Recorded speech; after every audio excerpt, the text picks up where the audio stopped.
Hi, this is Ankit Tiwari और आप देख रहे हैं मेरा YouTube channel motivation for all. आज का ये वीडियो इलाहाबाद के एएलपी कैंडिडेट्स के लिए स्पेशली बना रहा हूँ मैं। जैसा कि झांसी डिवीज़न जिन जिन स्टूडेंट्स को अलॉट हुआ उनके मन में काफ़ी सारा डाउट था कि उनमें से कितने लड़कों की इलेक्ट्रिकल की ट्रेनिंग होगी, कितनों की मैकेनिकल की ट्रेनिंग होगी, कितनों की दोनों कॉमन ट्रेनिंग होगी। तो उसके बारे में मैं अपनी तरफ से कंक्लूजन ज़रूर लेके आया हूँ, वो बताऊँगा। साथ में अदर जो डिवीज़न के हैं जैसे इलाहाबाद आगरा वाले हैं, उनको अपने मेरिट को लेकर थोड़ा समझ में नहीं आ रहा था कि किसके पहले ट्रेनिंग होगी, किसकी बाद में ट्रेनिंग होगी। तो सबसे पहले जो मेरिट वाइज लिस्ट पब्लिश किया गया था उसी को आप देखिए। इस लिस्ट में जैसा कि ये पहला जो है फर्स्ट स्टूडेंट को आगरा अलॉट हुआ है, तो आगरा में जितने भी स्टूडेंट्स हैं वो मैं स्टूडेंट्स की संख्या भी बताऊंगा कितने हैं, उसके अकॉर्डिंग आप इंडिविजुअल अपनी रैंक पता कर सकते हैं। जैसे कि आगरा में पहले लड़के को तो फर्स्ट रैंक अलॉट हुआ है, उसके बाद दूसरा जो रैंक है ये आपके वरुण कृष्णा को अलॉट हुआ है, तो वो दूसरे नंबर पे आ गया रैंकिंग में आगरा में। तो इस तरह से आगरा के सारे स्टूडेंट्स का आप एक रैंक क्रिएट कर सकते हैं, आगरा में जितने भी स्टूडेंट्स हैं उनका। ऐसे ही इलाहाबाद का जैसे ये देखिए, ये जो सेकंड नंबर पे हैं अभिषेक कुमार, इनको इलाहाबाद डिवीज़न अलॉट हुआ है। इसमें तो दूसरे नंबर पे हैं, लेकिन वैसे वो इलाहाबाद में फर्स्ट रैंक पे हैं। तो इस तरह से इलाहाबाद का भी इंडिविजुअल रैंकिंग तैयार किया जा सकता है। इलाहाबाद में टोटल इलेक्ट्रिकल की संख्या 1519 है, तो 1 से लेकर 1519 तक की आपकी मेरिट बन जाएगी। अब ये बुलाएंगे कैसे? तो फर्स्ट ऑप्शन तो यही है कि आपकी जो इसमें मेरिट दिखाई गई है, या तो इस मेरिट के अकॉर्डिंग ही बुलाया जाए। मतलब पहले यूआर वाले सारी कम्युनिटी का ट्रेनिंग कंप्लीट हो, उसके बाद फिर ओबीसी, फिर एससी एसटी, ऐसे करके जो भी मेरिट में आगे हैं, या फिर कोई ओबीसी वाला मेरिट में आगे है उसको यूआर अलॉट हुआ है तो वो तो ऑब्वियस यूआर में ही काउंट होगा। या फिर ऐसा भी हो सकता है कि आपको कम्युनिटी के अकॉर्डिंग बुलाया जाए, जैसे कि कुछ स्टूडेंट्स यूआर के ले लिए जाएं, कुछ स्टूडेंट्स ओबीसी के जो मेरिट में ओबीसी में सबसे ऊपर है उनको ले लिया जाए, कुछ एससी को, कुछ एसटी को। तो ये दो पॉसिबिलिटी होती है। ये अब आपके जो इलाहाबाद बोर्ड है, इलाहाबाद डिवीज़न है, उसके ऊपर डिपेंड करता है कि वो किस तरह से कॉल करता है, या आगरा किस तरह से कॉल करता है, झांसी किस तरह से कॉल करता है, ट्रेनिंग में कैसे भेजता है। क्योंकि ट्रेनिंग सेंटर तो नंबर ऑफ़ स्टूडेंट्स का स्लॉट बना के दे देगा कि मैं यहाँ से इतने लोगों को लूँगा। जैसे कि जो शेड्यूल आया था उसमें इलाहाबाद से 45, आगरा से 25 और झांसी से 20 की बात कही गई थी, तो वो स्लॉट बता दिया था। अब किन 20 लड़कों को भेजना वो आपका डिवीज़न तय करेगा। वो कम्युनिटी से भेजेगा या टॉप 20 को भेज देगा झांसी, वो झांसी के ऊपर डिपेंड करता है। आगरा टॉप 25 को भेजेगा या कम्युनिटी से 4-4, 5-5 बच्चा लेगा, वो उसकी मर्जी है। तो वो बाद में पता चलेगा जब आप लोगों का ट्रेनिंग स्टार्ट होगा, जब आपको वहाँ पे भेजा जाएगा, तभी ये चीज़ कंफर्म हो पाएगा कि मेरिट के अकॉर्डिंग मेरिट जो है आपकी कम्युनिटी की मेरिट देखी जाएगी या ओवरऑल मेरिट देखी जाएगी। तो ये पहला डाउट आप अपने मन से हटा दीजिए कि किसका पहले स्टार्ट होगा, वो बाद में तय होगा। अभी ज़रा जो आपका शेड्यूल है उससे आप समझिए।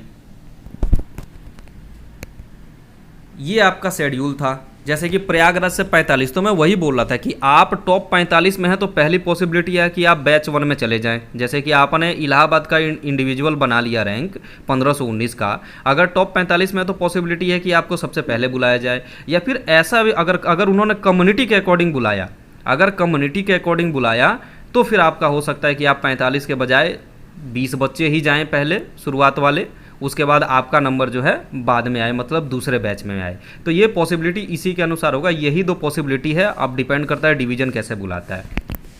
दूसरी चीज़ जो झांसी को लेके बहुत बड़ा कन्फ्यूजन था, तो एक बार ये देखते हैं, ये टोटल सीट्स का वो है पूरा कंप्लीट डिटेल। जैसे इलेक्ट्रिक ट्रैक्शन में 1913 लड़के हैं, इलाहाबाद से 1519, आगरा से 296 और झांसी से 98।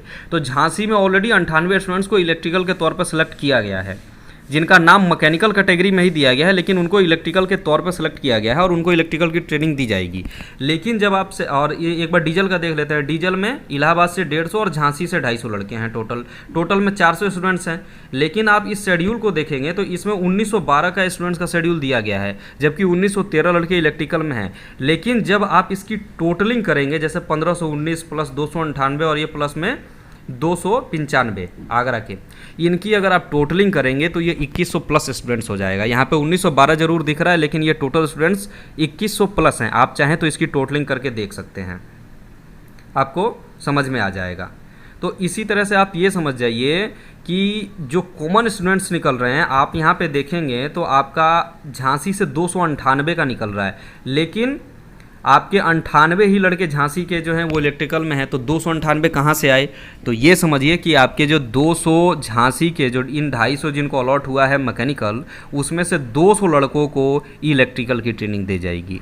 मतलब 98 पहले से हैं, 200 इसमें से भी लिए जाएंगे, पूरे 298 लड़कों की इलेक्ट्रिकल की ट्रेनिंग कराई जाएगी और उनको मैकेनिकल की भी ट्रेनिंग दी जाएगी।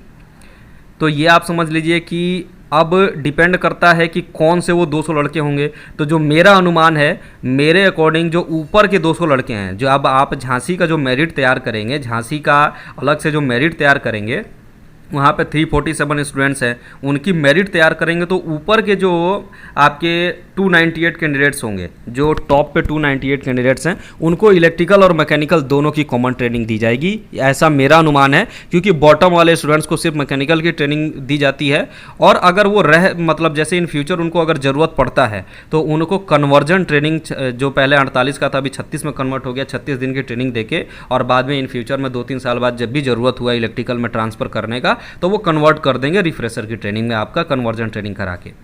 तो इस तरह से वो बाद में बदलाव हो जाएगा, लेकिन अभी शुरुआती तौर पे मेरा अनुमान यही बोलता है कि जो टॉप के झांसी वाले स्टूडेंट्स हैं, जो मेरिट में आगे हैं, उनको इलेक्ट्रिकल मैकेनिकल दोनों की ट्रेनिंग दी जाएगी, और उनकी ज्वाइनिंग होगी तब उनको पहले इलेक्ट्रिकल या मैकेनिकल दोनों में से कोई एक, उसके बाद दूसरे वाली जो बच्चे जाएगी वो ट्रेनिंग कंप्लीट कराई जाएगी। तो ये आपके मन से डाउट खत्म अब हो जाना चाहिए कि कितने स्टूडेंट्स को दी जाएगी। तो आप ये समझ लीजिए कि जो 347 हैं उसमें 298 लड़कों को इलेक्ट्रिकल की भी ट्रेनिंग करनी है। तो ये यहाँ से प्रॉब्लम सबका ख़त्म हो जाता है। जो 50 लड़के रह जाएंगे उनकी सिर्फ मैकेनिकल की ट्रेनिंग होगी, और बाद में इन फ्यूचर जब ज़रूरत होगा तब उनको इलेक्ट्रिकल की ट्रेनिंग दी जाएगी। तो ये सारा डाउट ख़त्म हो गया। मेरिट का प्रॉब्लम आप लोगों का मेरे अनुसार ऐसा लगता है कि ख़त्म हो जाना चाहिए कि किनको पहले बुलाया जाएगा। 2 ही पॉसिबिलिटी है, कम्युनिटी या मतलब कॉमन मेरिट। तो देखते हैं किसके अनुसार वो बुलाते हैं, कम्युनिटी की मेरिट के अनुसार बुलाते हैं या आपके कॉमन मेरिट के अनुसार बुलाया जाता है। तो ये पूरा कंक्लूजन है, और होपफुली आप लोगों को समझ में आ गया होगा, सारा प्रॉब्लम आप लोगों का अब सॉल्व हो गया होगा। जो भी ये डाउटफुल थे कि किसकी इलेक्ट्रिकल होनी है, किसकी मैकेनिकल होनी है, क्या कन्वर्जन हो गया है। हालांकि मैंने शुरुआत में एक बार बोल दिया था कि कुछ स्टूडेंट्स को कन्वर्ट कर दिया गया है मैकेनिकल से इलेक्ट्रिकल में, बट ऐसा नहीं है, उनको दोनों ट्रेनिंग दी जाएगी। और 2014 के बैच में भी ये हुआ था, उनको दोनों ट्रेनिंग दी गई थी। क्योंकि एक मेरे को ऐसे एलपी मिले, मेरे को बताया गया, उनसे बातचीत हुआ, तो उन्होंने मेरे को ये चीज़ कंफर्म किया, उनको झांसी डिवीज़न अलॉट हुआ था और उनको इलेक्ट्रिकल और मैकेनिकल 2014 वाले बैच के हैं वो, उनको दोनों ट्रेनिंग दी गई थी। तो अभी भी ऐसा ही होना है, किसी का कोई कन्वर्जन नहीं हुआ है, उनको इलेक्ट्रिकल मैकेनिकल दोनों ट्रेनिंग दी जाती। क्यों? क्योंकि अभी झांसी में जो ज़्यादातर जो ट्रैक्स हैं वो मैकेनिकल के हैं, इलेक्ट्रिकल के ट्रैक्स कम है, वहाँ पे इलेक्ट्रिफिकेशन पूरी तरह से ट्रैक्स का नहीं हुआ है, इसीलिए उनको मैकेनिकल के एएलपी की ज़रूरत पड़ती है, इसीलिए मैकेनिकल की ट्रेनिंग दी जाती है। साथ में अभी इन फ्यूचर को देख के कि बहुत ज़्यादा इलेक्ट्रिफिकेशन हो रहा है, तो जल्दी ही झांसी वाले डिवीज़न के जितने भी जो एरिया आते हैं वहाँ पर भी इलेक्ट्रिफिकेशन हो जाएगा, तो फ्यूचर में इलेक्ट्रिकल एएलपी की ही ज़रूरत होगी, इसलिए उनको इलेक्ट्रिकल की भी ट्रेनिंग दी जाएगी। तो यही है, यही सारा कंक्लूजन है। होपफुली आप लोगों को समझ में आ गया होगा। बहुत बहुत धन्यवाद।